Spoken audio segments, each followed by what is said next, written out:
ütles EAS-i poolt, mis on see suur kontekst, kuhu me siis oma selle väikese panusega siin on toimunud 5 mooduliga nagu pidime ära mahtuma, et täita nii-öelda oma rolli kogu selles suures pildis ära, siis suurem osa sellest ajast me olime tegelikult Monika Kalmsa pilgu all.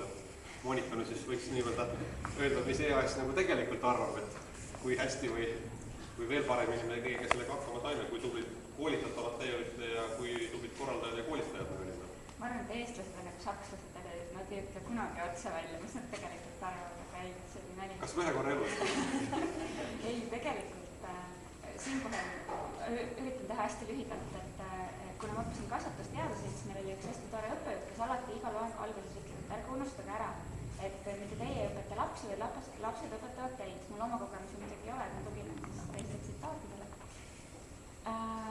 Et siis ühesõnaga ma arvan, et vähemalt eilses töögrupis, kus ma osalesin, siis kõik olid ikkagi koolitusega rahul. Loomulikult oli palju ettepanekuid, mida me saame edaspidi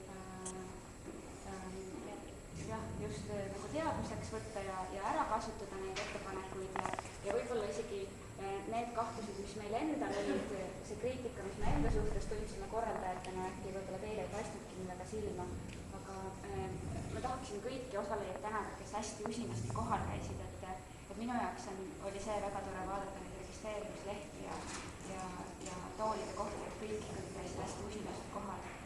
Ma arvan, et sellest ma tahaksin kõik ka tänada.